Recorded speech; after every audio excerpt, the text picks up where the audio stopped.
The UK's luxury industry took some time out last night to celebrate a good year.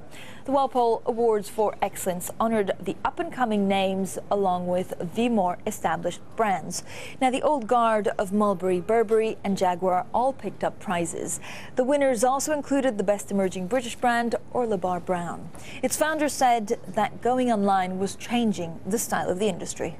It is a mix of not just product, but through imagery, through film, through content such as editorial.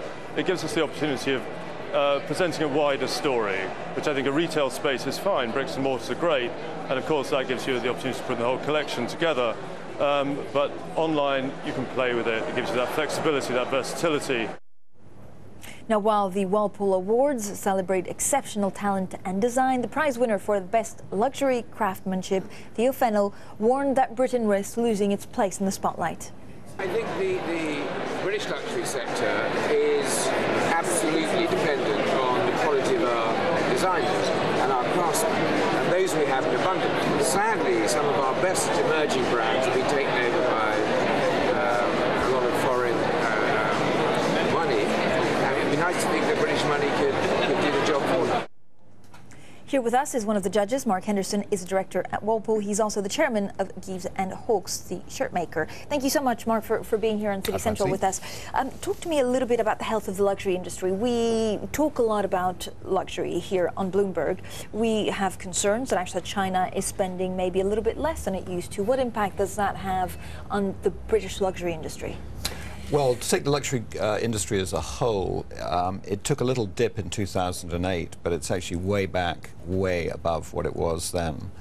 And I mean, it's a mix of a couple of things within the market. One is that we have a booming market of people coming to London, in particular, who are buying luxury products. We also have a booming market in the growth in the new markets.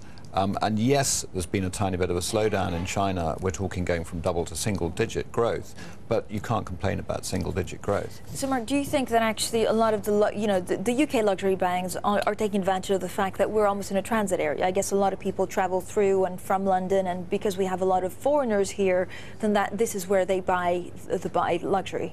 Yeah, I mean, London's always been a big hub, and we're host to many international brands, so you've got all of the sort of usual crowd of the French and the Italian brands and so on, down Bond Street and so on. But I think what's been happening, particularly in the last sort of 5 or 6 years, is that there really is a strengthening of the British luxury industry. I think previously we kind of felt we were second best to the Europeans. But just now, I mean, London is, without a shadow of a doubt, the top luxury destination in the world now. And it's interesting, I mean, you have the Burberrys, you have the Mulberrys of this world, and yet Burberry and Mulberry are actually the same. The share price have gone up by so much because there are the real success stories of what the last 5-6 years. They almost like emerged from the ashes. That as soon as they say something that they're concerned about the future, then the share prices tank a lot. Is this a concern?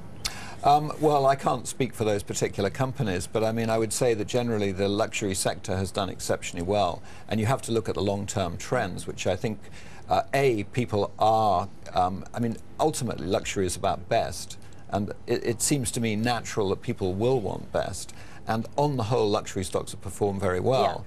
And I mean, if you take Burberry, for instance, they made a provision, I think it was 74 million for the first half of this year because of the fact they changed their arrangements as far as cosmetics and fragrances are concerned. So I'm sure they have a long-term view, and I have to say that as a relaunch of a brand, the Burberry relaunch has been by far the ultimate textbook case study.